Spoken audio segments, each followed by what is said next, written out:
Hello à toutes et tous et bienvenue dans ce podcast Les Petits Extraits qui permet de découvrir un chapitre d'un ouvrage et ainsi vous donner l'envie de le découvrir en entier. Nous sommes Daisy et Julie Baudin, autrices aux éditions Erol et Merci les livres, et nous aimons porter des projets qui ont du sens. Et aujourd'hui nous allons parler de l'extrait du livre Source d'Astrolune qui paraît aux éditions Merci les livres et nous allons évoquer ensemble les influences de la Lune sur le féminin sacré. Par son intensité lumineuse, dans l'obscurité des nuits sombres, par sa rondeur chaleureuse, par sa mystique puissance, la Lune est l'astre du yin, cette part féminine que nous possédons tous en nous. Elle est en effet reliée au féminin, notamment en raison de la durée de son cycle de lunaison, 29 jours, très proche du cycle menstruel de la femme, 28 jours en moyenne, mais également en raison des 4 phases caractéristiques et similaires dans leur symbolique énergétique. En effet, lorsque il y a la nouvelle lune, ça s'apparente à la femme sage, à l'introspection, à l'écoute intérieure, à un temps de repos et de contemplation, à la fin d'un cycle pour un meilleur commencement. Cette nouvelle lune fait référence effectivement à la femme sage, avec également cette phase de menstruation. Puis, il y a la lune croissante, qui s'apparente à la jeune fille et à la pré-ovulation. Cette étape de printemps, d'éveil de soi, le temps de l'action, de la confiance et de la créativité, mais aussi l'évolution et le démarrage de quelque chose.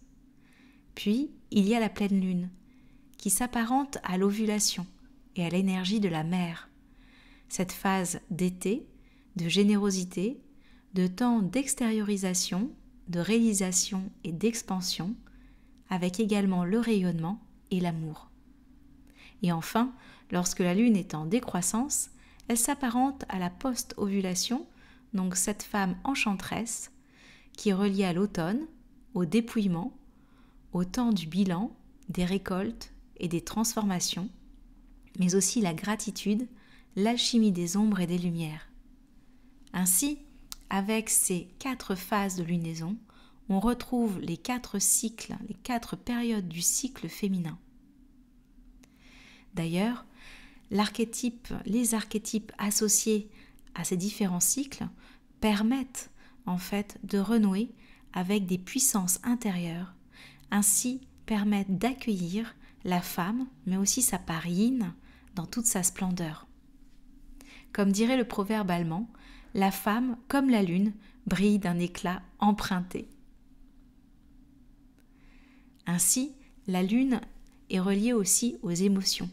Cet astre de la nuit est aussi réputé pour sa propension à réveiller notre émotionnel. Sa danse argentée dans le ciel obscur vient mettre en lumière nos émotions enfouies dans notre intériorité. La lune sait comment faire émerger les cris et les larmes camouflés dans les recoins de nos profondeurs. Elle sait réveiller les souffrances d'autrefois que l'on pensait guéries ou oubliées. À l'image de l'intensité des marées, qui est sous l'influence de cette grande mer du ciel, notre émotionnel est telle une houle qui s'intensifie ou se calme à chaque phase, et selon chaque cycle de lunaison. On peut considérer la lune comme étant un miroir éclatant de nos tourments émotionnels, un révélateur de ce qui nous empêche d'être pleinement libres. La lune, en raison de cette alternance de lumière et d'obscurité, jouant en permanence sur cette dualité des opposés, attise en nous nos 2 facettes, nous invite à jongler en permanence avec nos propres dualités intérieures et à regarder en conscience qui nous sommes et surtout tout ce que l'on ne veut pas voir ni ressentir. En réalité, la nouvelle lune et la pleine lune sont bien souvent les 2 phases qui provoquent des chahuts intérieurs importants, ravivant intensément nos émotions. Ces remontées émotionnelles sont des phénomènes qui nous permettent de conscientiser les souffrances passées ou les peurs présentes ou sous-jacentes. Naturellement, la lune œuvre dans la nuit au moment où nous lâchons prise, où nous sommes les plus réceptifs à son pouvoir et sommes davantage à l'écoute des énergies subtiles. Si bien qu'au réveil, on peut se sentir dans des états d'âme bien différents de la veille, imprégnés d'un tumulte plus ou moins important. Elle peut aussi, sous ses influences énergétiques les plus fortes, générer chez nous des insomnies, déclencher de fortes angoisses nocturnes ou encore nous pousser à de grosses libérations par les larmes. C'est pourquoi la lune est précieuse quant à notre évolution et notre guérison. À chaque fois qu'elle vient éveiller en nous des sensations, des émotions, des tourments, il ne tient qu'à nous d'observer, d'écouter et ensuite d'avancer vers la libération et la guérison de ces maux et fêlures qui sommeillent en nous.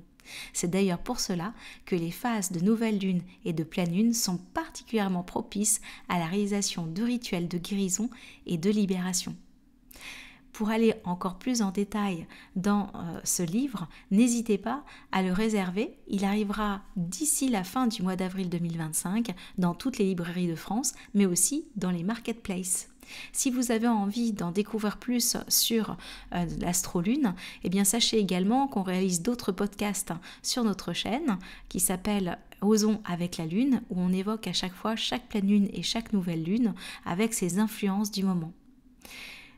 Ainsi, vous pourrez également avancer et œuvrer encore plus en conscience dans votre féminin sacré. Et si toutefois vous avez envie d'aller encore plus loin avec nous, eh bien sachez que nous réalisons des accompagnements, des programmes spécifiques dans l'éveil de soi pour oser être soi et mieux se comprendre, afin de pouvoir s'épanouir au fur et à mesure. Vous retrouverez tout ça sur notre page Instagram, Plume avec un S de Gaïa, et vous aurez également les différents accompagnements que nous proposons au quotidien. On vous dit à très bientôt.